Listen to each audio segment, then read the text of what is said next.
Kakraka here in Accra with me, Ni Laate. This evening, I'm here with Safo.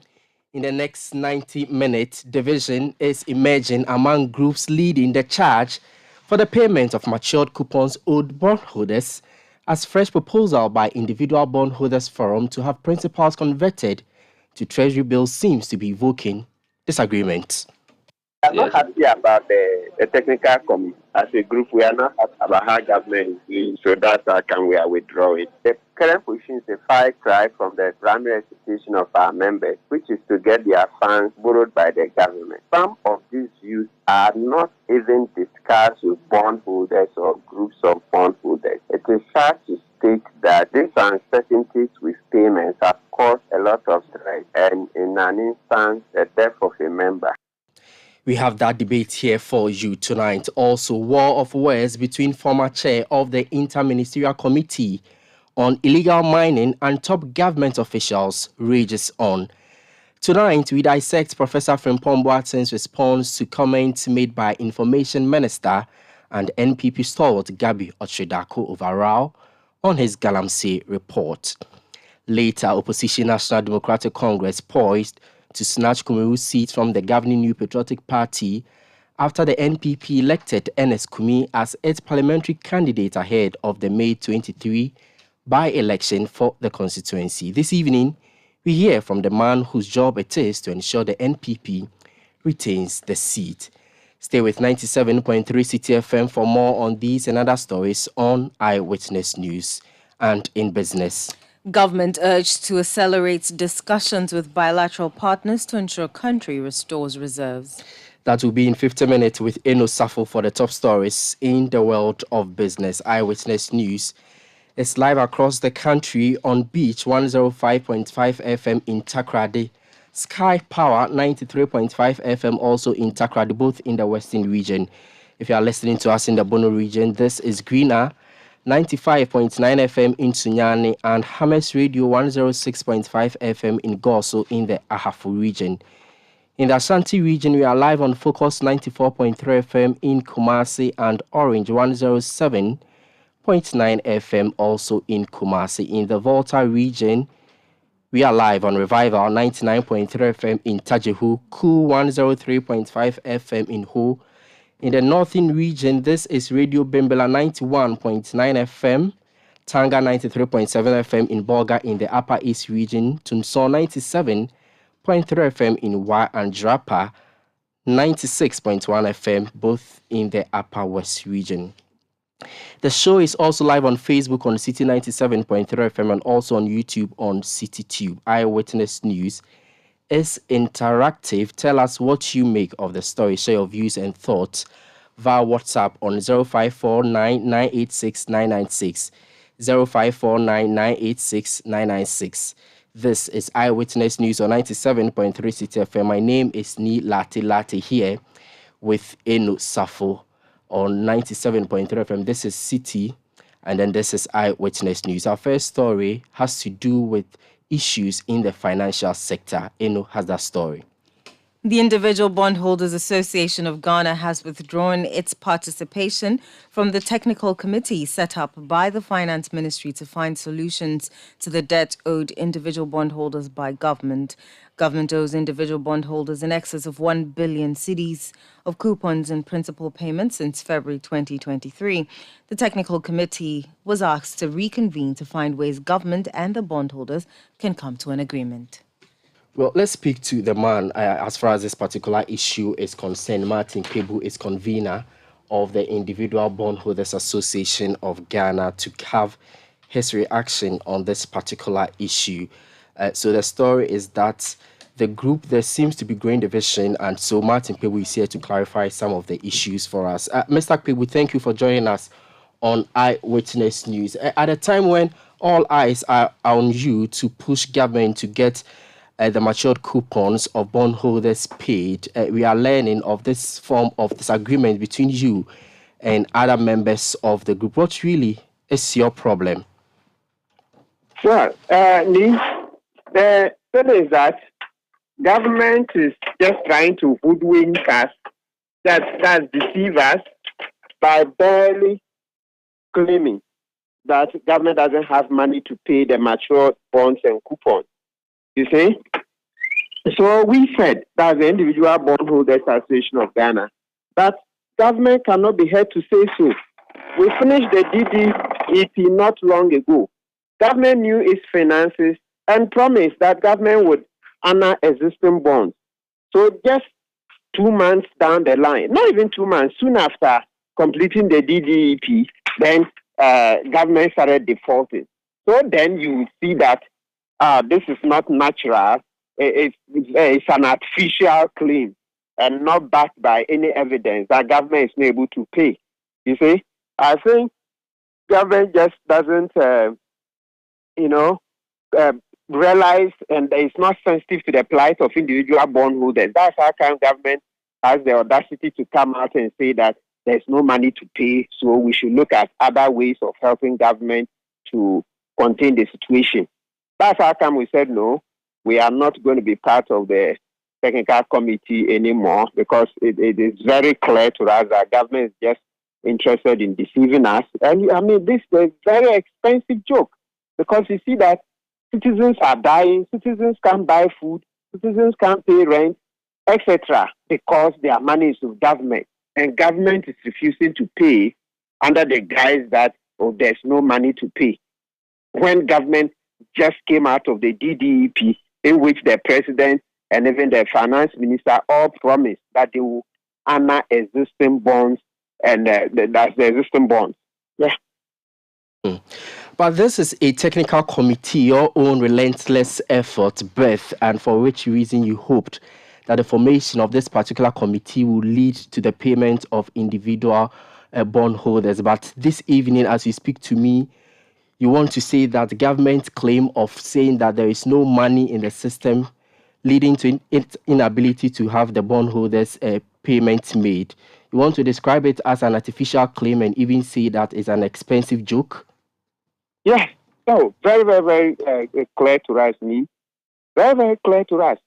The DDEP was completed just recently. I know on the 27th of February, then the finance minister gave a promise that they would pay by, is that 13th of March or so, right? Latest, that they resume payment latest by 13th.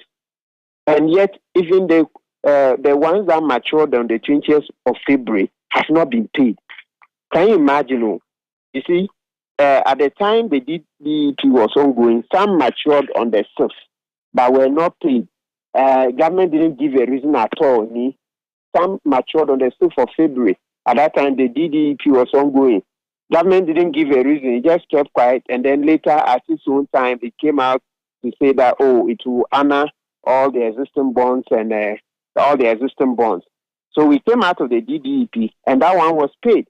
But those that, by the time government was even making the promise, some had matured on the 20th of February. As we speak now, there are 6 batches of them that matured that government hasn't paid. There is 20th of February, there is 5th of March, there is 20th of March, there is 27th of March, 30th March, then 17th April.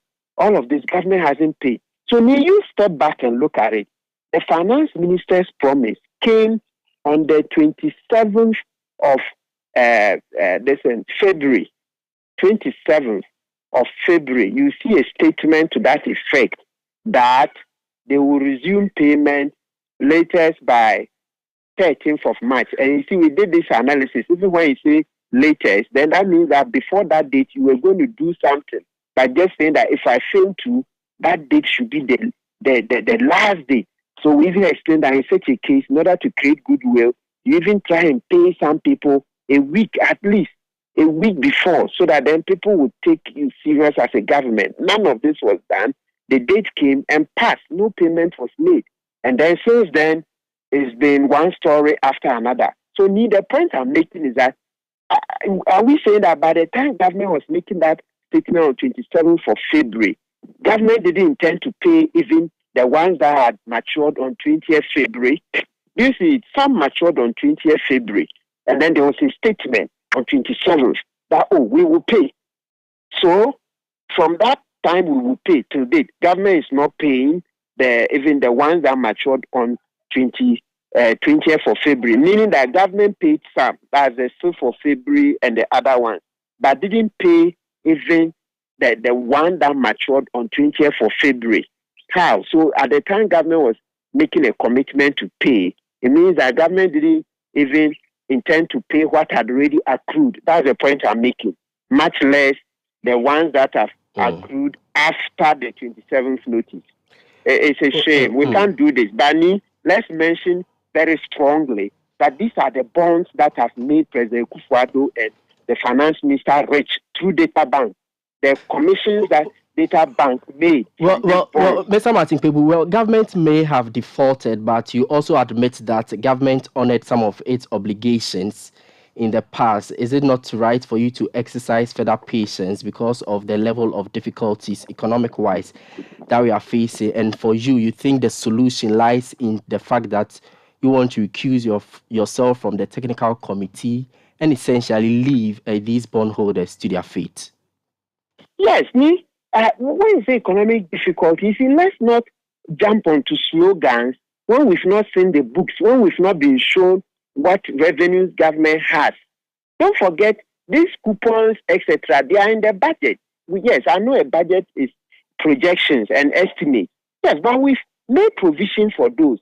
And we've made some money since the year began.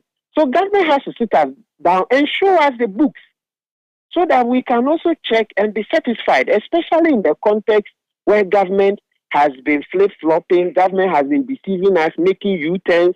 The president said, I repeat, there will be no haircut. And today, what do we have? The finance minister said it, there will be no haircut. Today, what do we have? Haircut galore, etc. And all the other failed promises. So you see that when you lack credibility like that, you can't just come out and say there's no money to pay. You have to sit us down and show us the books. Why are you hiding the books? Well, you have not seen the books, so you don't want to believe that times are really hard for government. But there has been, some ratings from, international credit agencies. You want to discredit that. Even the IMF has admitted that Ghana is in a very difficult position, hence our bailout there. Now, yes, if they say there is a difficult situation, that doesn't mean government has ground to a halt. No, that's not what it means. And as I said, don't forget in all of this, let's not pretend as if there's no budget. The thing at the time, yes, we all see that the budget is unsustainable. Yes, what we are projecting to spend 227 billion this year. Quite obviously, that's a huge challenge. So government has to come out with a new budget, right? But in the meantime, how much has government made? And where has that money gone to? That is the question. The money that has been made, you see, and Article 36 is very clear. So the point we are making is that you can't pay for developmental projects when you have not paid citizens their money. You see, you can't do that. Article 36 is very clear. Article 36 of our Constitution, Clause 1 says that when you are undertaking development, make sure that you provide adequate livelihood for the citizens. So when you have bills to pay, let's say you have to pay a contractor and then you have to pay bondholders. You should know that, yes, the contractor may have some bills, okay, in order to continue the project. But don't pay such a contractor to go and continue a project when you have not paid citizens their bonds, when citizens need this money to be able to buy food, to be able to meet other daily expenses. You see, so don't continue to pay for contracts to be executed, other contracts, when you haven't paid people who need this money to buy their food. So no development project should go on until you've paid people their money so that they can buy food, because the first human instinct is self-preservation. We need to be alive first in order to enjoy the roads and etc. So, and you have no country if you don't have citizens. You see me? You have no country if you don't have citizens. So you have bare land or bare empty houses and there are no citizens in the country. You don't have a country. So you need to protect our livelihoods first. And thankfully, we are not even saying government should give us free food. Not like what Article 36 is saying, that government should provide adequate livelihood.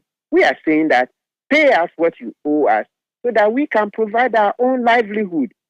So you see that we are being very reasonable. It's not freebies. We lent government money, and it's time for government to pay. And government is being wagadre. Wagadre. This is wrong. Pay us what you owe for us to buy food, etc., to live, and then we can take on the development projects subsequently. Very well, Mr. Kebu, three groups make up of the coalition of bondholders. That's the Individual Bondholders Association of Ghana that you convene, and then also the Individual Bondholders Forum, as well as the Pensioners Bondholders Forum. Why is it that it is only your group that is withdrawing from the technical committee? We are not the only people. The Pensioners Association are also not part. They are not part. They said it from day one that they were not going to be part.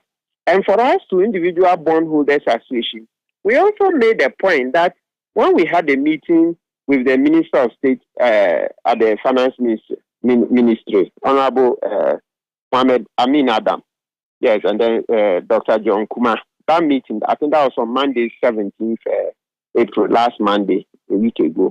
Yeah, we made it clear to them that we were going to consult our members to decide whether we were going to join, because we were skeptical from the one that, look, what government intended to do was just a charade. We're skeptical from day one. And I'm making the point that the Pensioners Association were also very skeptical from day one. And they stayed away. That no, they will have nothing to do with the technical committee. And we also, at a point, we thought that, okay, we should just come in, give it a shot and see. But in no time, we saw that, no, government is not dealing with us in good faith. Because me, like I keep saying, the money we've raised so far, where is it gone? Where is it gone? Let's have an open, transparent discussion on the money we've raised so far and what is expected shortly. Where is that money? And so we have open, frank discussions on that. We cannot trust government. Is that the actual reason? I'm pushing this particular one because there are suspicions that your decision to recuse yourself from the technical committee is personal. Personal because in your own statement that you issue announcing your withdrawal, you make mention of the convener of the Individual Bondholders Forum, that's Mr. Senior Hussein. In fact, you describe him as an appendage of the Ministry of Finance. Why are you using strong words against a man that you've both worked on ensuring that this particular technical committee is formed at the time you were pushing for the payment of matured coupons of bondholders? Great. So like you yourself, you described it as strong words. Now, so what we can do is that let's not continue to push that angle. All we sought to say was that what government was doing is unfair. It's unfair. These negotiations were being held in bad faith. That's the main thing. So the other ones are just, what do you call it? That's not the most important thing. So let's ignore that for now. Let's ignore that for now. The focus is government's bad faith. Government just coming to tell us that there's no money to pay without demonstrating the basis for it. That's the main thing. And that's what generated the whole problem. Yes. So the root cause is not Mr. Hosea. So let's not continue to push.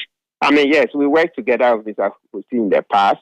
Some of these disagreements, they happen. It's natural. I mean, it happens in government. Have you just forgotten Professor Frimpong Boateng and how he's exposed government on all the illegal mining and the way the president sought to sit on the report, and thank God Kevin Taylor exposed it, and now we are having a very robust debate on our governance. You see, so these things happen in life. So let's not focus on the differences, but let's focus on the root problem. So the root cause in this case is the way government is dealing with us in bad faith, in a very insensitive manner.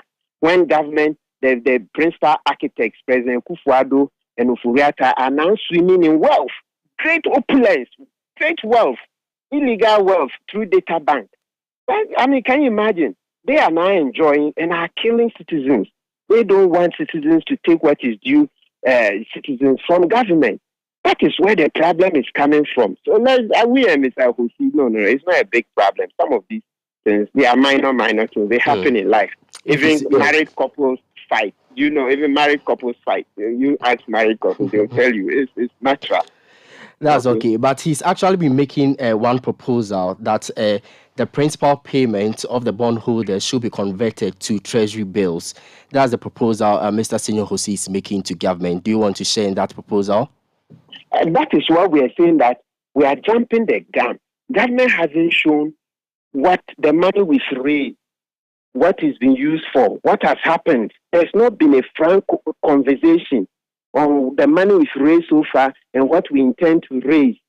There's not been a frank conversation, so you can't just come and tell us, like we say in Petra, government cannot pay. No, we are adults. You can't do that. Open the books. Let's have honest, frank, open discussion on what is happening. You see that's the same way when this DDEP started. Government was just in a rush. Ufuyata was too much in a rush. He didn't form a creditors committee. Giddy, too much speed.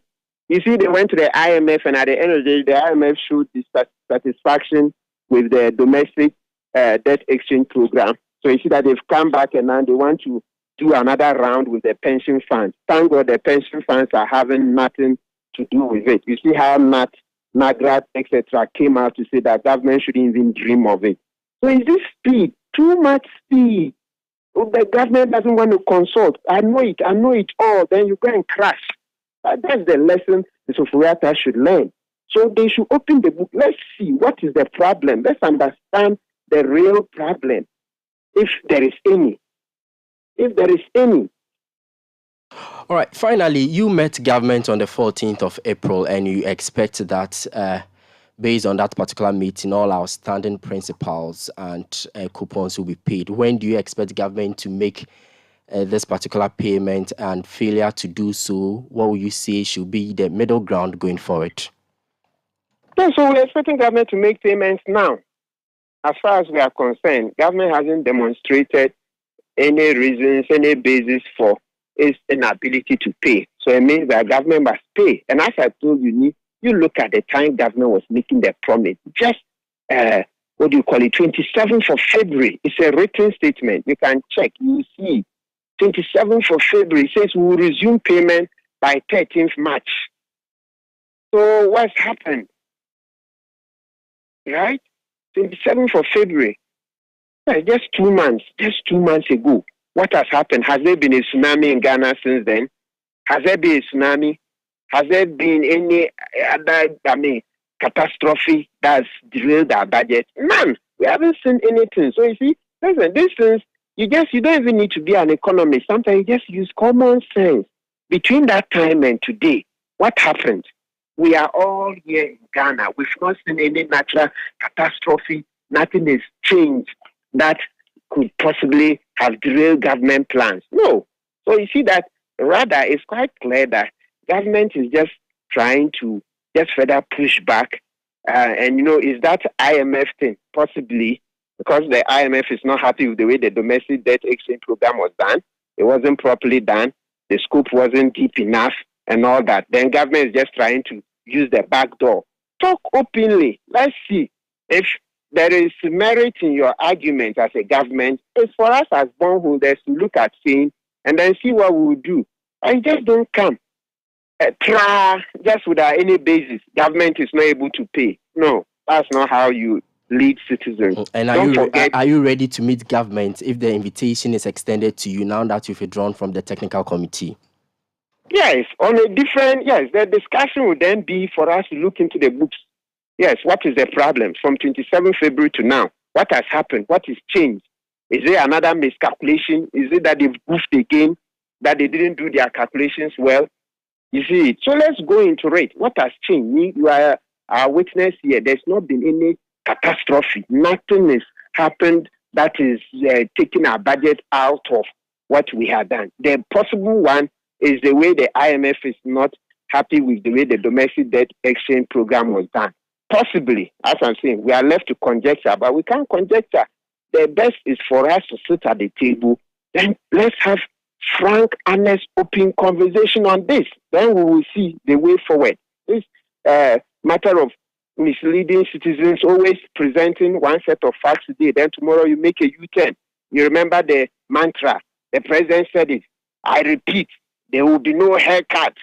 I repeat, there will be no haircut. Today, what do we have? Ufurata himself even started it. There will be no haircut. There will be no haircut. Today, what do we see? And so many other failed promises and U-turns and all that. So the atmosphere has been poisoned, very, very toxic. So if you want to gain the confidence of the citizenry, you have to do the honest thing. Okay, do the needful. Let's see exactly what is the problem. Don't hide behind other things, or maybe you just want to do anything that you like because you think, oh, the citizens may not be able to fight after all. All right, let's leave it here. Thank you so much. That's convener for the Individual Bondholders Association of Ghana, Martin Pebu, telling us about the association's withdrawal of its participation from that technical committee set up by the Finance Ministry as far as the payment of individual bondholders is concerned. This is still Eyewitness News on 97.3 CTFM, coming to you live from our studios here at number 11, Dr. Martin Loop in Adabraka here in Accra, also live across the country on a number of affiliates and all around the world on citynewsroom.com. My name is Laate here with Safo. Return with more. Eyewitness News. Be there as it happens. Eid Mubarak, breaking the fast. So take what you need fast from Toshiba and Media and Toshiba. Eid Mubarak.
Heard on Eyewitness News on Facebook at facebook.com/city97.3, Twitter at twitter.com/city973, and Instagram at instagram.com/city973 with the hashtag Eyewitness News. You're welcome back. This is 97.3 CTFM. It's still Eyewitness News from our studios here at number 11. Dr. Martin Loop in Adabraka here in Accra. My name is Laate here tonight with Safo. Let's bring you more stories this evening, and I'll go into that what appears to be that can of worms. The former Minister of Environment, Science and Technology, as well as former chair of the defunct Interministerial Committee on Illegal Mining, Professor Frimpong Boateng, opened last week. In that particular Galamsey report, he cited a number of top government officials whose activities impeded the government's fight against illegal mining under his tenure.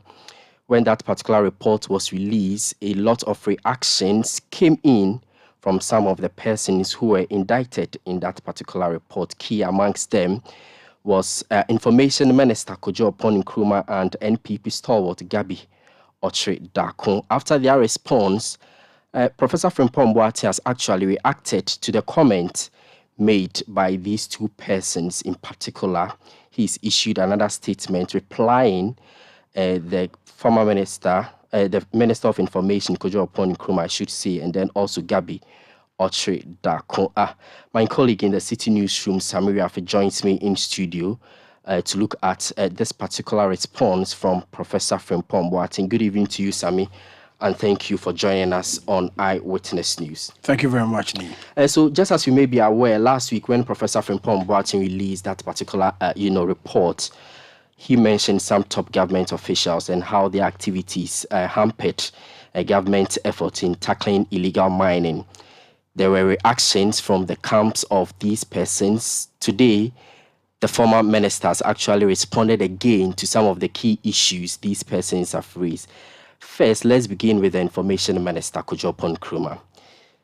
The former minister actually said categorically that the minister was attempting to, tarnish his image at a meeting that he convened somewhere in Dodowa. He assembled actually some journalists, a group of journalists, in fact, to ensure that they tarnish his image. But the reaction today coming in from, the former minister is actually a complete denial. What has Professor Frimpong Boateng said in relation to this particular, claim? Okay, so in a 2-page response, the professor wrote, and I quote, "Dear Mr. Nkrumah, I have read your response to what I wrote about you in the report I sent to the Chief of Staff a little over 2 years ago. You have denied what I wrote, and that is normal. Very few people in your position will own up to their wrongdoings. I have good advice for you. Though, when I was part of government, we were colleagues, and I related to you as such. Now, I advise you as my son, just as I do my children. After all, you are the same age of my fourth-born son.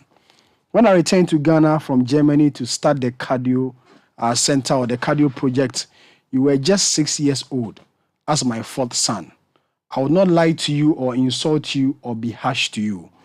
My advice is always remember that political power is both short-lived.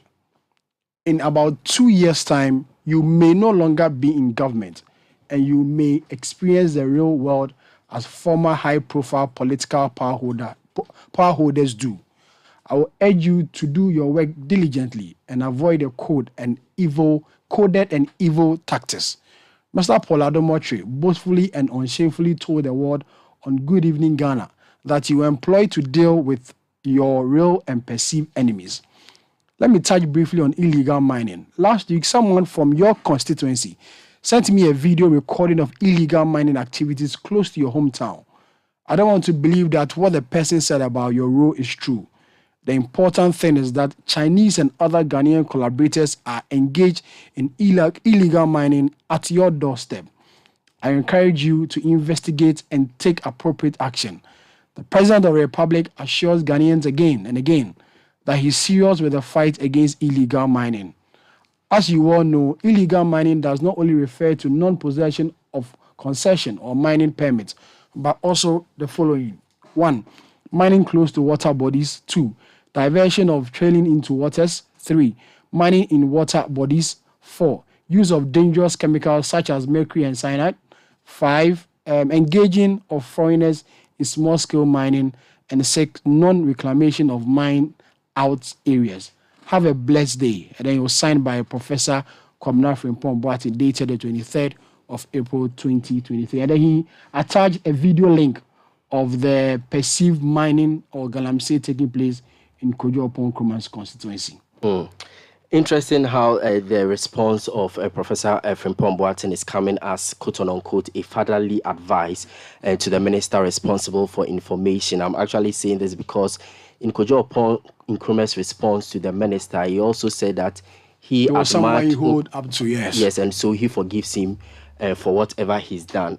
But also interesting to learn that the former minister, that's Professor Frimpong Boateng, said that said meeting was convened on 8th of February 2020. But in the minister's response, he said that meeting was convened on the 9th of February 2020, and so I suspect some discrepancy there with regards to the dates. With regards to the dates, and so we are looking forward to the minister clarifying further what the actual issue is. But let's now go and then go to the response the former minister actually gave Gabi Otredako. But Sami, before we go to that particular response, I want to now bring in Ken Ashigbe. He is convener of the Media Coalition Against Galamsey, to pick his thoughts on this particular subject matter. Good evening to you, Engineer Kenneth Ashigbe, and thank you for joining us on Eyewitness News. I want to believe that you followed the back and forth as far as this particular issue is concerned, the war of words. Really, will you say that this is surprising as far as our fight against illegal mining is concerned?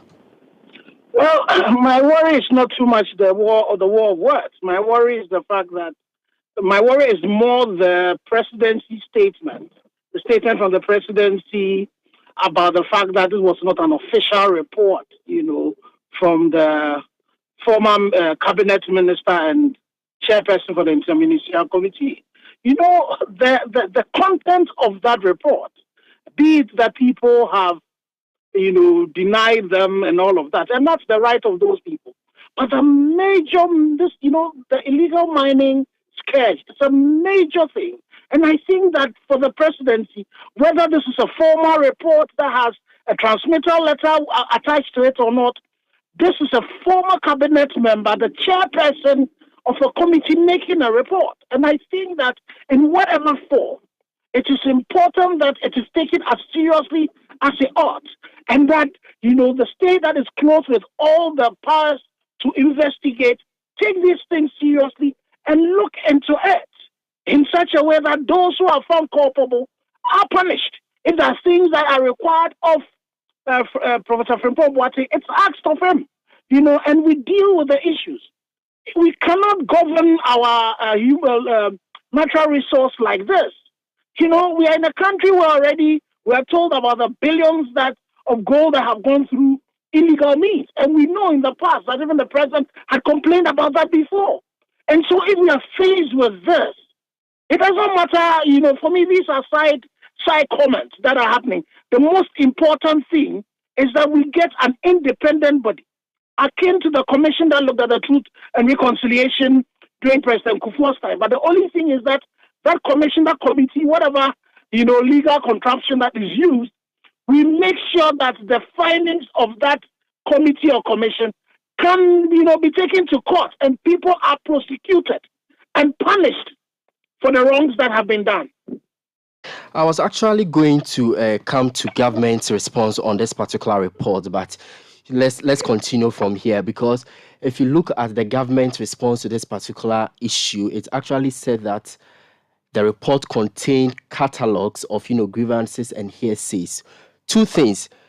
Will you agree with persons who say, for which reason even the government mentioned in its report or response, that Professor Frimpong Boateng is actually peeved because he was not reappointed in the second term of the government? And also, the government in the past praised Professor Frimpong Boateng for his effort in ensuring that the Galamsey fight was won. Why will you think that the government will make this sharp U-turn and see that the report by Professor Frimpong Boateng should be discredited? Well, I think you should be putting this question to whoever authored that statement coming from the presidency. Because for me, this is a former cabinet member. This is one, of our renowned cardiothoracic surgeons. This is somebody who the president found fit to chair, the interministerial committee. Be it made that when the committee was formed, for us, the Media Coalition, we thought that they were constitutionally mandated bodies to be able to deal with some of the issues, and these interim committees might have issues. But the committee was given the power by the president to execute what it is that they've executed. And if today the minister has issued a statement as far back as 2021, and it was in an interview with GTV that he started it, and the president asked that the police investigated the case, and I don't know whether it was when the document was sent to the police that now we got copies of it. I think that the tone of the presidency's response needs to be, because you see, this is a crisis that is taking us down as a country. This is a crisis that is going to cost us a lot more money in terms, apart from the billions of gold that is leaving our shores, and that those are revenues that we need at this particular time. The cost of human lives, our water bodies, the environment, the forestry that are going down. And so for me, I think whatever, reports you get, when you're in a crisis, what you want to do is, how do I deal with it? And we are within a country of rule of law.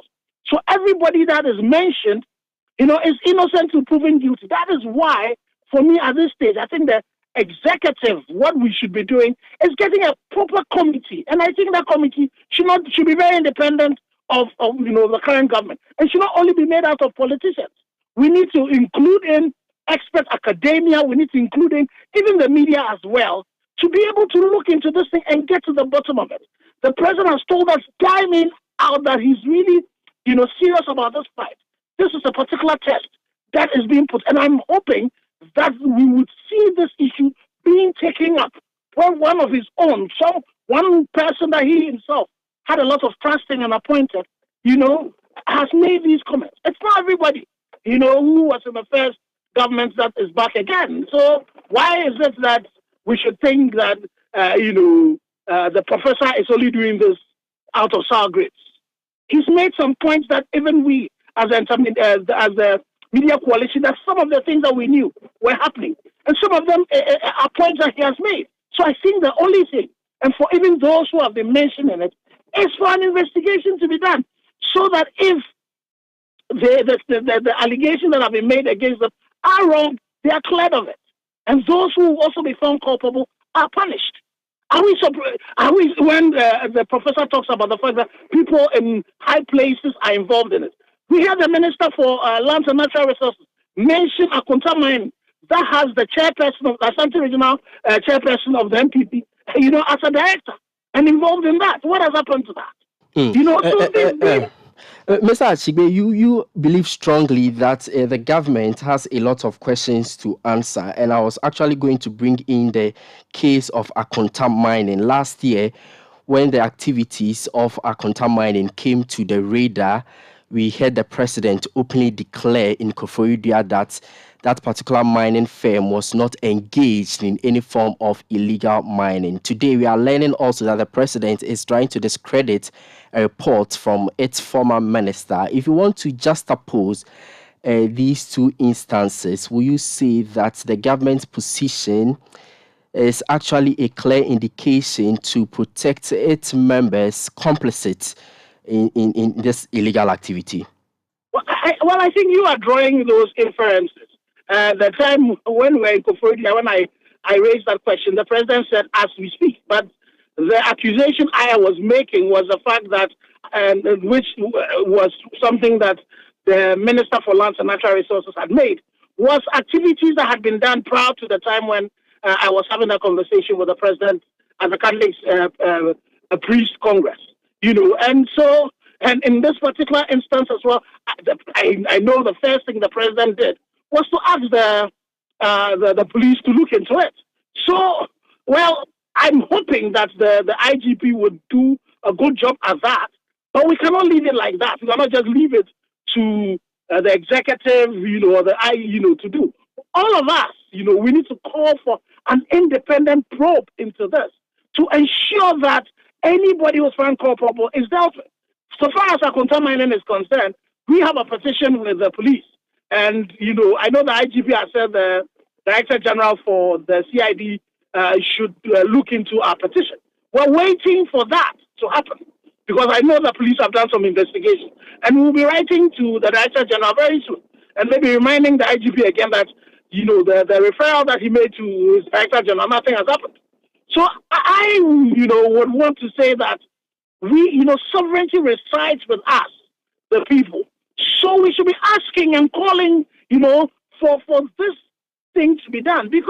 And one of the people I think who also should be interested in this, at this stage that we are asking, the IMF and the World Bank to support us, they should be concerned that if over $6 billion, gold goes through other means, and these allegations that have been made by, media houses, they should be and then we have a former minister making these allegations. They also should be concerned about the governance of our natural resources to ensure that what little revenue and incomes that were coming in should come into the regular, kitty of government, so as to ensure that our debt sustainability improves. So I think they also have a question. They also have some questions that they need to ask. The challenge also that we face is that some of these countries who we are going to, they create the demand, for this illicit gold that goes to them. So they also have a responsibility to help us solve the problem. But the first one, the prime responsibility lies with us, the citizens of this country, various bodies in this country, and especially the executive. And I'm hoping that the legislature, and the judiciary will all support us to ensure that there's an independent probe into this, so that we can get to the very bottom of this. We cannot, wish this report away. I'm just skeptical about the possibility of this independent committee you are pushing to probe this particular issue, especially because the presidency has already dismissed the reports. I'm just wondering if it's possible for the government to launch a probe, a wide-scale probe into this particular issue.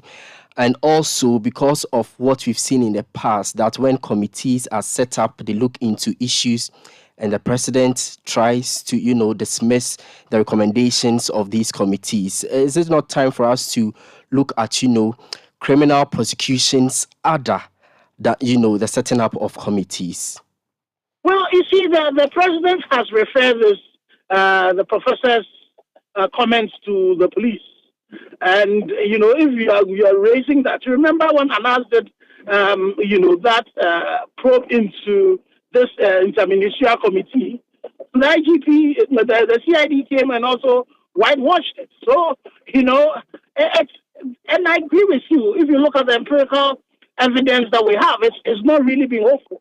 But it's also because we as a people, we've been too quiet. We've not been angry enough. A lot of our organizations, we're not holding, the institutions of state, to their feet to the fire. So I think we need, and the media, you are one of, you are the fourth estate of the realm, for crying out loud. So you need to play your role, and we need to be able to push till we get these things to be done. I am hoping that institutions like the Catholic Bishops' Conference, the Christian Council, other CSOs would also join into this to ensure that we can get the right thing being done for our country. Bear in mind, Ghana currently, as we speak, our water situation is not the best. I have seen a report that has been done on Ancobra, and the level of heavy metals that are in the water, and this is going to get into the sea. We are all at risk.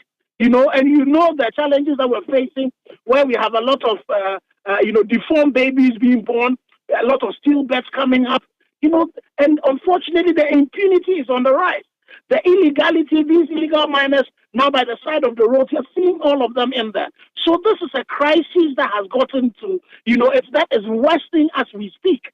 The work that at the time of the professor was even better than we are in today. So we really need to all ensure, including, everybody else, saying that this thing needs to be looked into. We cannot wish this report away just because. And you see the arguments that are made, that the fact that this was not a formal complaint. No. When you have issues like this happening, you don't need a formal complaint. Even a whistleblower should be enough for you to be able to deal with this. And not when a former chairperson of the committee that was established to be able to stem this, and also a former cabinet member comes to make these comments. It is important that we look at it. Well, Mr. Ashigbe, as we conclude, will you say, given the case study that we have on our hands now, that there is a chance for Ghana to actually win the fight against Galamsey, or we should just throw our hands in despair because the fight has been lost? Well, you see, if you look at just what is in front of us, and what has been playing out in the past, it looks as if, we don't have any hope. But unfortunately, we don't have that luxury to throw our hands up in the air, because this is about life and death. This is about, loss of significant amount of our human resources and all. So I have hope. I think that if all of us are angry enough and begin to all push, if we can act like the Minister of Lands and Natural Resources, who will see a member of his party and be able to report it, if all of us can support those who are doing right, and make sure that we push and ask for the right things to be done, and we don't just leave it and think that the situation is that. You know what? Those who are benefiting out of these criminals who are raping our land, they want us to lose hope. So please, we cannot lose hope. We need to continue the fight. And whatever it is that we can do, we can do. And I pray that the Office of the Special Prosecutor, who's supposed to be an independent body, because there's corruption and corruption-related activities in that particular report, will take up this and start investigating it. I pray that the Attorney General, and bear in mind, one of the companies, Heritage Imperial, that was mentioned, and the Attorney General went to court and won a case against them. I pray that he would also take up the issues that are raised in there. And let us see that, that a few Ghanaians who really would want to be able to push to make sure that the right things should be done. I pray that people, media houses like City FM and City TV, you continue to push it. Ask the questions. Don't only call people like us. Call the person who signed that report, that press release from the presidency, and put these questions to them. Show them the evidence that you've seen in the past. That's pointing out to the fact that we don't seem to be going the right way. I hope that corporate Ghana would also be angry enough, knowing that the resources that they need, the human resources that they need are a danger. Natural resources that they need are also a danger. We all need to put our shoulder behind the wheel and ensure that we can save Mother Ghana from this abyss that we are staring into. All right, we appreciate your time this evening. That's Engineer Kenneth Ashigbe. He is convener of the Media Coalition Against Galamsey, speaking to us on the Galamsey report released by Professor Frimpong Boate. Samira Faye is still in studio with me. Sami, quickly tell us about the response to Gabi Otredako.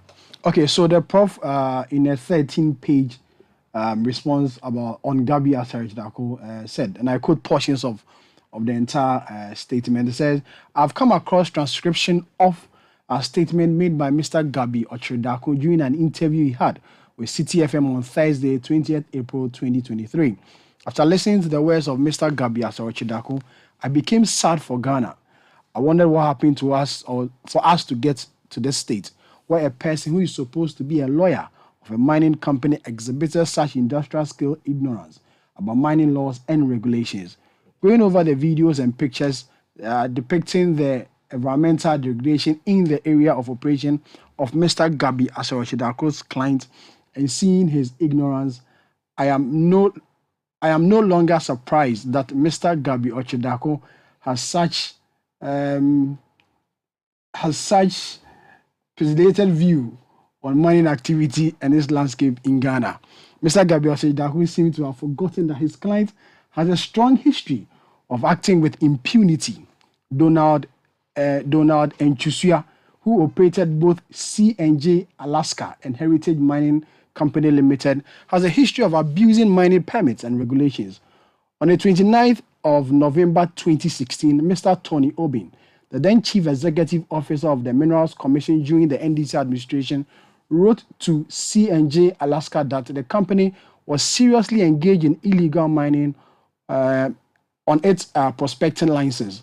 On the 30th of January 2017, Mr. Obin wrote again to the same company undertaking mining activities illegally without obtaining all the permits and approval. Again, on the 2nd October 2017, John Peter Mewu, the first MPP Minister for Lands and Natural Resources, wrote to the same company regarding a concession at the Dumbwa and directed that in view of the fact that C&J Alaska does not have a valid mining licensing permit and that the ministry has not yet rectified your mining lease, you are directed not to carry out any mining operations in the concession until your mining lease has been rectified. So it goes on and on and on, and then it explains why the ministry or the committee had to come in and stop the client of Mr. Gabriel Ochodakun, and then some few words for Mr. Ochodakun. So that's Samiri Afe with excerpts of that response by from Dr. Frimpong Boateng to Mr. Gabi Ochodakun's interview, which interview was granted here on City FM. Earlier was the response of the former minister to comments made by Information Minister Kojo upon Kumawu. Thank you. There is more on this particular issue actually on our website, citynewsroom.com. You can go there and then read it for yourself. But we are grateful to you, Samiri Afe, for bringing us an excerpt of the response from the former chair of the defunct Interministerial Committee on Illegal Mining. Away from this issue, let's turn our attention now to politics. Eno, what do you have for us? The National Democratic Congress is confident of winning the Kumawu seat in the upcoming by-election. According to the NDC, it is unperturbed by the choice of parliamentary candidate selected by the New Patriotic Party. The NDC says it already has a candidate and has thus intensified their campaign in the area. Speaking to City News, the Ashanti Regional Chairman of the NDC, Augustus Nana Akwesi Andrew, said the party is hopeful of winning the Kumawu seat because they have a better track record in the area as compared to the NPP. He also accused the government of only constructing the roads within Kumawu because of the by-election, while dismissing assertions that the NDC is sponsoring an independent candidate. We have our own parliamentary candidate who is going unopposed, and we are ready for the seat. This seat, I'm going in as I'm going for election 2024. That's going to be my benchmark. So I'm very determined that we are going to pull surprises and we are going to take the seat. You know one thing, now the MPP is afraid of us. Now they are saying that we are sponsoring an independent candidate. Whatever I have to do to win that Kumawu seat, I'm going to do it. And as we are talking now, we have men at the grounds. We've gone there several times, and the NDC is united now to face MPP 2024 and this by elections. We've been on the ground because they are afraid. Now look at the way they are moving into the constituency. They've done nothing at Kumawu. Now they are making Kumawu roads. That's shameful of them. So if the late MP hasn't passed, will they do that through road? And as we are talking, when we are going to Kumawu, we have a lot of things to say. We've done hospitals, we've done schools, we've done water projects at Kumawu. Major development in Kumawu constituency was being done by the NDC. They've done nothing, and now they are afraid. And as I'm saying, we are going to these elections for good. We are going to take the Kumawu seat. You heard the Ashanti Regional Chairman of the NDC, Augustus Nana Akwesi Andrews. Well, so the NDC in the Kumawu constituency says it's actually unfazed by the NPP's choice of parliamentary candidate going into the May 23 primaries for that particular constituency. Let me now bring in the man who has been chosen by the governing NPP to ensure that the party retains the seat following the demise of the Member of Parliament. Ernest Enim is NPP parliamentary candidate-elect for the Kumawu constituency. Good evening to you, sir. Thank you for joining us on Eyewitness News. First and foremost, congratulations to you for winning the primaries. Good evening to you and your listeners, and thank you for your congratulatory message. And I would also like to thank the people of Kumawu, the delegates of Kumawu, that unanimously voted for me yesterday. I know it wasn't an easy battle, but God being on our side, we managed to secure the win. And this is victory for everyone. It is not just for me as Ernest Benin, as we all saw the margin between the winner and the second candidate. So this is time for us to come together as one party and rally behind the candidate that delegates have elected so we can secure the by-election come May 23rd. It was a really close one because you won the primaries by some 18 votes, quite a slim margin there. What would you say did a trick for you? Mm-hmm. I'm asking, what did a trick for you? Because you secured the parliamentary candidate slot by some 18 votes. Yeah. Okay, so what I can say is, as we all know, the MPP party rewards loyalty and hard work. Everybody within the constituency knew the work I put in during the 2020 elections for us to be able to secure the seat during the last election. And I came in to support the party and the candidate that the party had elected then. I brought in resources. I personally committed my time to the campaigns, and everybody within Kumawu constituency knew the effort I put in. I have held the party since 2012, 2016, and I believe that is out of that party people rewarded me for this. Yeah. Are you going to sleep because the Kumawu seat appears to be, a safe seat for the NPP, or you have plans to ensure that you retain the seat? What really are you trying to do? We are not sleeping. We are not sleeping anytime from today. We all know what happened during the last election, where an independent candidate emerged, and at the end of the day, he gave the party a very close contest. And that is something that we have learned from, and we are putting in strategies to neutralize the effect of the independent candidate.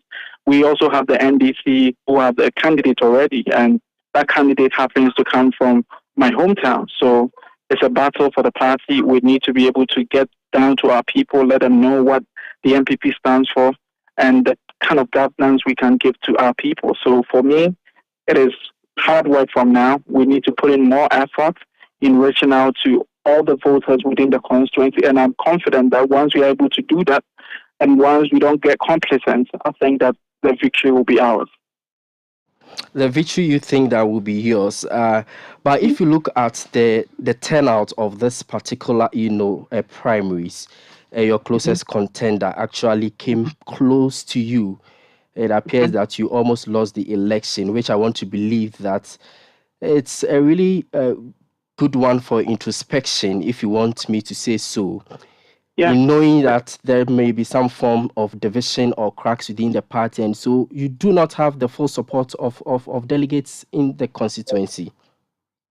Okay, so as we all know, the MPP believes in democracy, and one thing that we all as aspirants pledged before the election was to all rally behind whoever delegates elect. And I can confirm to you that I have had discussions with all the aspirants in the contest, and they have all committed to supporting me to be able to secure the win. And people would also witness that during our campaigns, because we are all going to work together.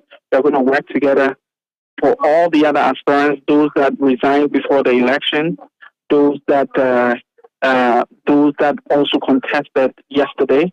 So I believe that people would see the unity in us, and we believe that even though some delegates had different ideas, but I believe that once the primaries is gone and done, we are all rallying behind the elected candidate by our delegates. So for me, I don't see that as an issue, because we believe that in unity, we can win this battle. So for me, I don't see the margin as an issue, because we all are one party people, and we all will stand together and all would fight for us to win this by-election. Well, on the other side of the divide, the opposition National Democratic Congress, which we've heard from the, regional chairman of the party, remains unshaken following your election as parliamentary candidate. Reason may be that, the NDC parliamentary candidate the party is seeking to fill in this particular by-election is more marketable than you as a fresh face for the people of Kumawu and also for the NPP. How will you say you are going to try within this short period of time to ensure that you canvass the support of, constituents in the constituency to ensure that you emerge victorious at the end of the May 23 by-election? Okay, so if I got your question right, the NPP candidate, the NDC candidate is also a new face in this whole election. And I am confident and I believe in our people within the constituency. And I can confidently tell you that my people know me. The people of Kumawu know me. I was visible during the last election. Everybody saw me during the campaigns. And they know me as a viable candidate for our party. And I believe that they will stand behind me.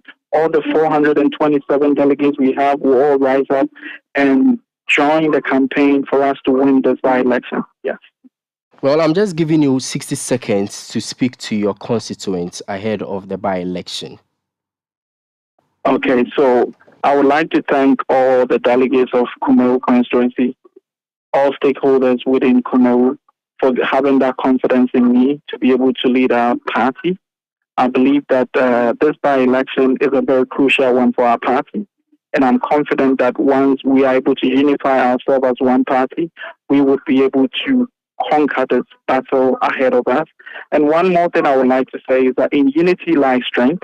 And once we are able to unite as one party people, I don't believe that the NDC will stand a chance come May 23rd. And once more, I would like to thank all the traditional leaders within Kumawu.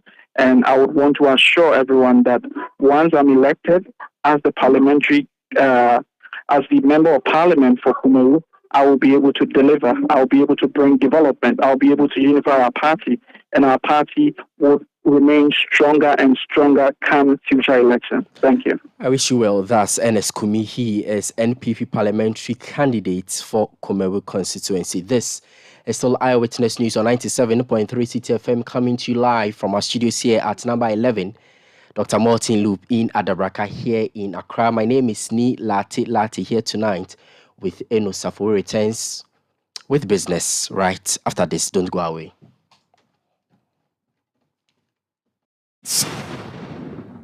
Get the details. Every significant financial transaction, every market movement, and all the policies that affect your business. City Business News. Be informed. Time now for City Business News on Eyewitness News, powered by citybusinessnews.com. My name is Safo. Let's settle for the details. Economist Courage Buti is urging managers of the economy to fast-track discussions with its bilateral partners to ensure the country secures an International Monetary Fund economic bailout in May. This comes on the back of recent data from the 2023 IMF Regional Economic Outlook report for Sub-Saharan Africa that Ghana's net international reserves will end 2023 at nearly 3 weeks of import cover. Describing the situation as disturbing, in an interview with City Business News, Courage Buti called for urgent steps to be taken to restore the country's reserve buffers. It means that whatever reserve we have now, should the nation go to total halt and nothing happening and we need to bring in everything we need for consumption, what we have now may not even be able to cover 2 weeks or so of imports, really. I think that is what is not. So you have to 0.7 of a month, that is calculated in a 30-day month, and it gives you a sense of maybe just about 3 weeks or so of import. It's whatever we have left now can cover should the nation go to a halt. But those are extreme scenarios. You wouldn't have the situation where the nation is not producing at all. You will have the situation where we have to import everything we consume, really. But the reality is that it is quite alarming in that things like oil imports and most of the other essentials like pharmaceutical import and medicines and stuff like that, we would almost invariably need effect to get them in. So if you do not have enough in your kitty to take care of those things, you absolutely do not produce it and would have to get in, then there could be a problem. And that is why the hope is that we all get this, we get the IMF in place as soon as possible to at least get a backstop from the IMF and unlock other financing sources from our bilateral and development partners as well, which can at least switch the situation in the meantime while we work on reforms to build back the reserve. It is probably more serious than we are taking it.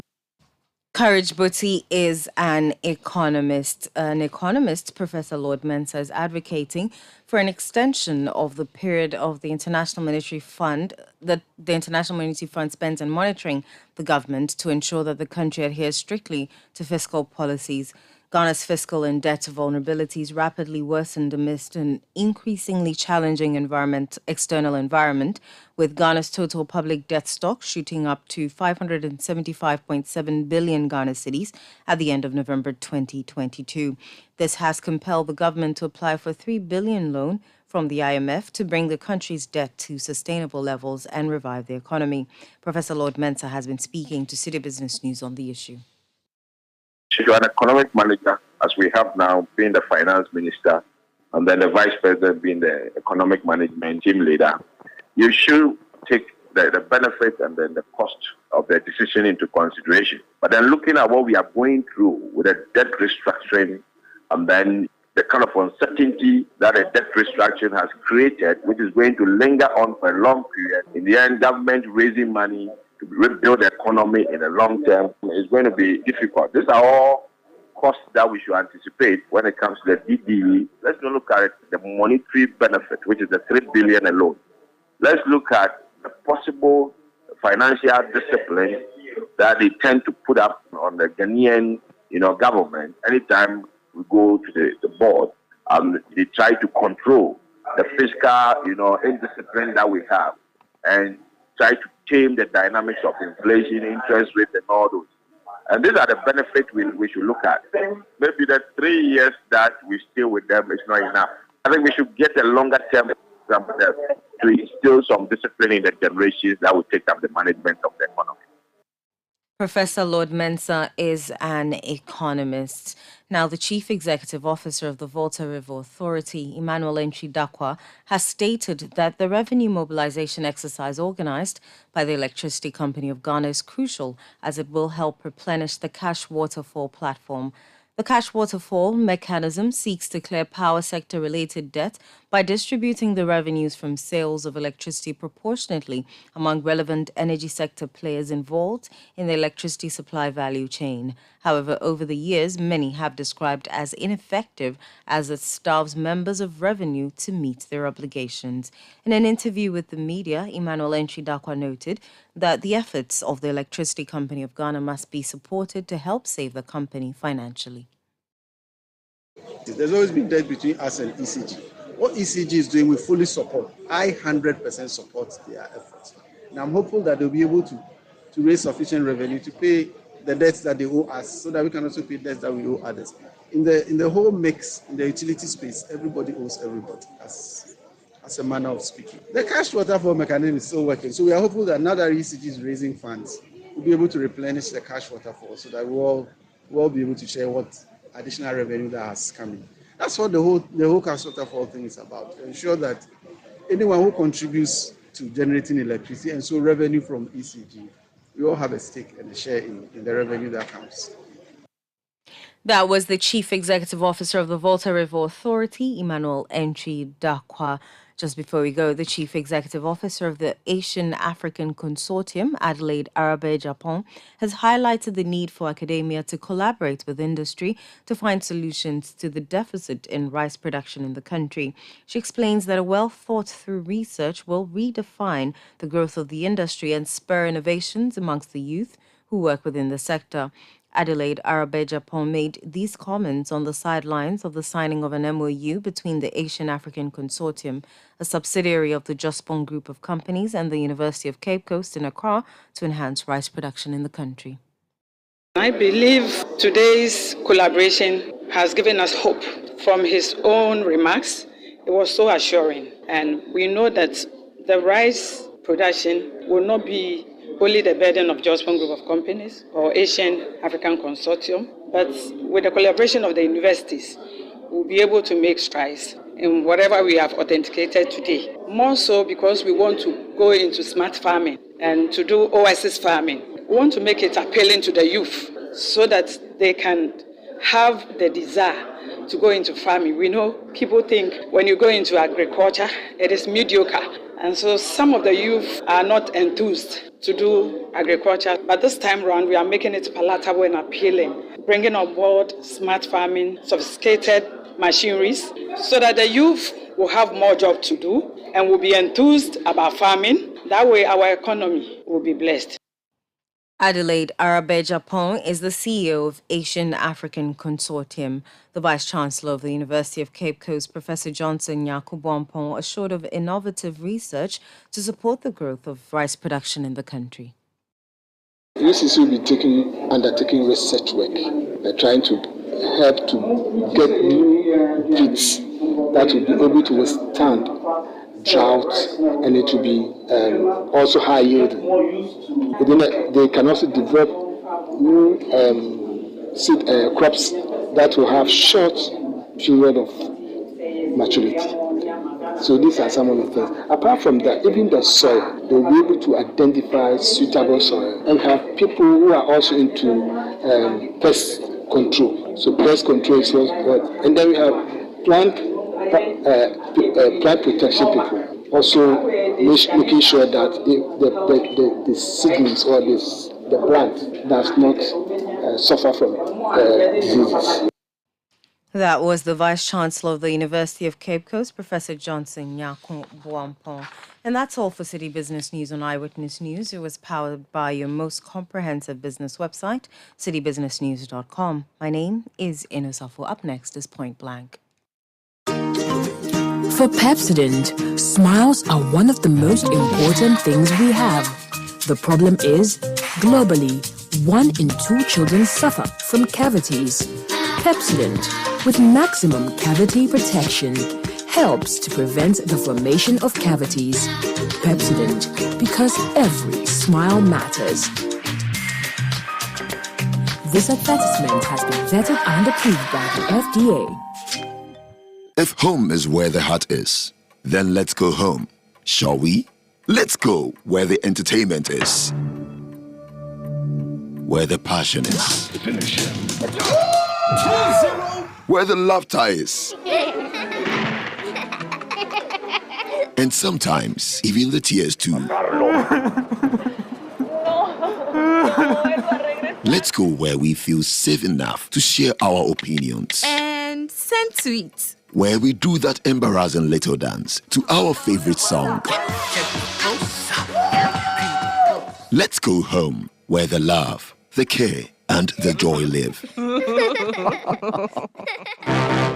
There's no place like home. Connect your home to super fast internet with affordable data bundles from MTN Home. Visit broadband.mtn.com.gh or your My MTN app to sign up today. MTN. Eyewitness News. Be there as it happens.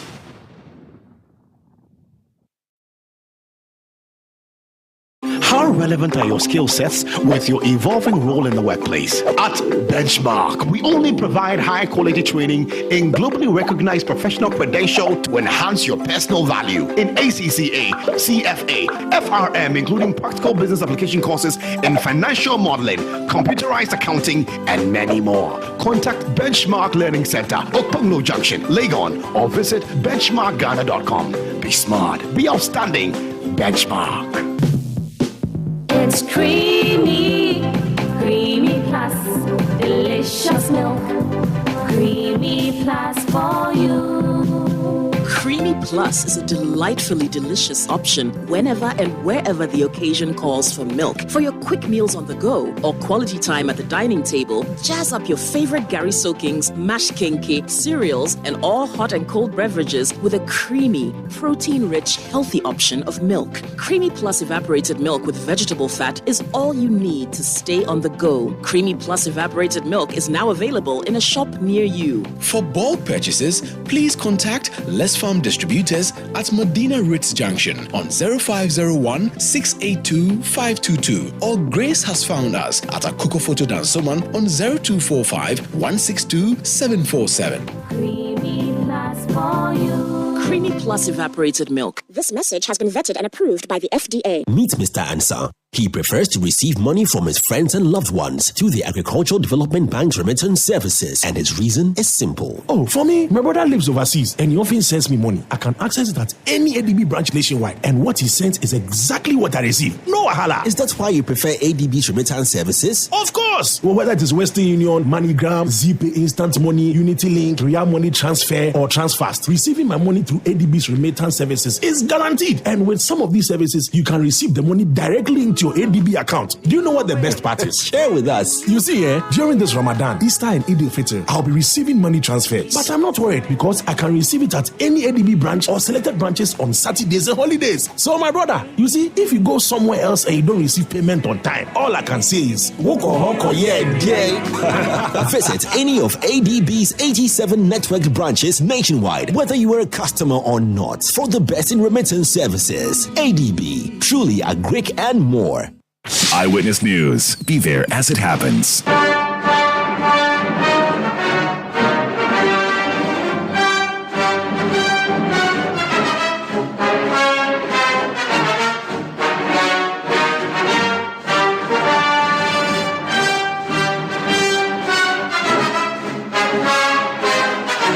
97.3 City FM.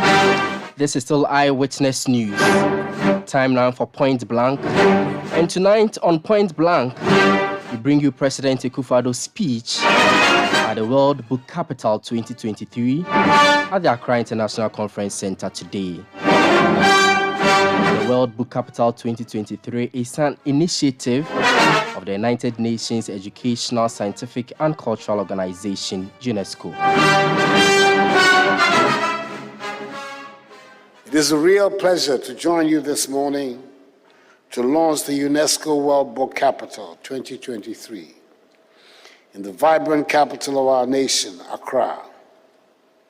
This occasion, by an unforeseen coincidence, is occurring on a national holiday dedicated to the celebration of Eid al-Fitr, the end of the 30-day Ramadan fast of the Muslim faithful.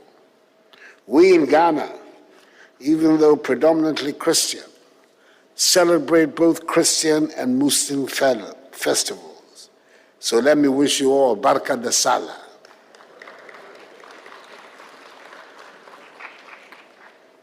We're delighted that Accra has joined the prestigious World Book Capital Cities Network, which is committed to promoting shared values of education, lifelong learning, and freedom of expression. I congratulate the Interministerial Committee, led by the Ghana Book Development Council and the Accra Metropolitan Assembly, which put together a convincing dossier that won for Ghana this enviable status.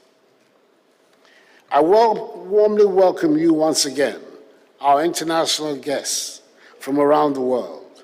The Director General of UNESCO, a great friend of our country, Madame Audrey Azoulay, the UNESCO Goodwill Ambassador, city mayors of the World Book Capital Network, representatives of the International Publishers Association, of the International Federation of Library Associations, and of the International Authors Forum, and our young students who are here this morning for this important ceremony. Our visitors are most welcome amongst the people who pride themselves on their sense of hospitality. Akwaba, as you may know by now, is our word of welcome. Ladies and gentlemen, winning the World Book Capital title for Accra is no mean achievement because of its great potential to contribute to education, culture, and the wealth of our nation. It is also an acknowledgement of the giant strides Ghana and Africa are making to develop our book and creative arts industries, as well as skill up the youth through the transformative power of reading for societal development. For us in Ghana, the Accra World Book Capital means more than a reading campaign. It is an opportunity for government and international partners to leverage on its diverse linkages to culture and education, to deepen our collective actions, to make progress on the 2030 Sustainable Development Goals. The World Book Capital is also a catalyst for investment for Ghana's creative and cultural sector. It will enable this growing sector to provide more decent jobs for our young men and women. The power of books and reading must be the cornerstone to achieve a more inclusive, equitable, and peaceful society. A recent joint UNESCO and African Union report suggests that although many countries in Africa are taking giant steps to ensure inclusive and quality education for all, too many children are still being left behind. At the primary level, the report suggests that 1 in 5 primary-age children are not in the classroom, while 6 in 10 adolescents are out of school due to several interlinking factors. Again, 58% of upper secondary level age children in sub-Saharan Africa do not attend school. This is a scenario that is completely unacceptable. The government of Ghana, recognizing the need to address barriers to access, equity, and inclusivity in all aspects of societal life, has taken several noteworthy actions in recent years. The making of secondary education in our public schools free, the provision of more schools and STEM centers across the country, the introduction of adaptive curricula at all levels, and improving the quality of the teaching profession. Government has also implemented digital solutions that are helping to promote an inclusive, just, and sustainable society. In this context, the theme for the year-long celebration of Accra World Book Capital 2023 could not be more appropriate. Reading to connect minds for social transformation, which is targeting marginal groups with high levels of illiteracy, including women, the youth, street children, and persons living with disabilities. The Accra program is designed to impact directly some 100,000 children, youth, and adults. It seeks to provide institutional support for lifelong learning, as well as reinforce school and community infrastructure. Additionally, government, with support from the private sector, will also construct a reading and creative writing facility to boost the culture of reading and creative writing to stimulate socioeconomic transformation. The construction of the facility in Accra will promote further the acquisition of 21st century skills to address rising unemployment in vulnerable communities, reinvigorate businesses in the domestic book industry, as well as reimagine the concept of libraries towards instilling the culture of reading amongst the youth of our country. The Accra World Book Capital 2023 has come to reignite the spirit of reading and its inherent transformative power to impact positively the Ghanaian society towards the national goal of Ghana becoming a learning nation.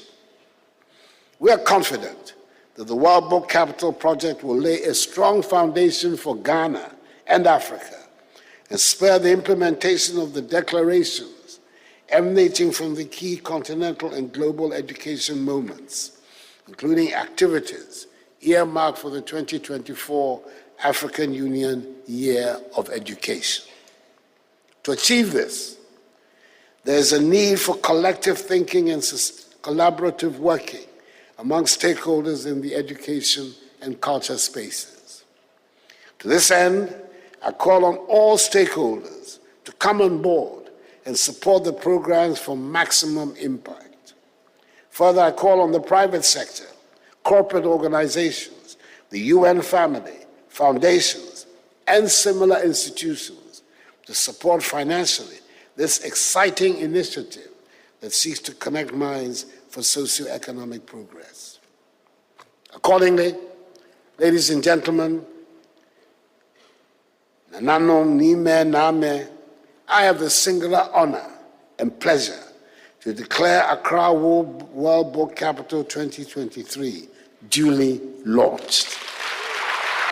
May God bless UNESCO and us all. I thank you for your attention.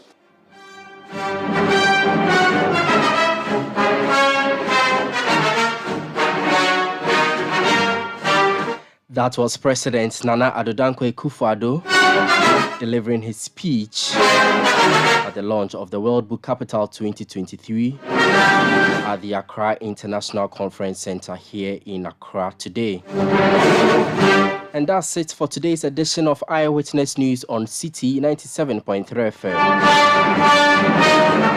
My name is Laate. The show was produced by Kobna Wilson and Samiri Afe. Technical support came in from Ukla Danso. The new media duties today was Emmanuel Owusu. Many thanks indeed for your company. Eyewitness News returns tomorrow at 5:30 p.m.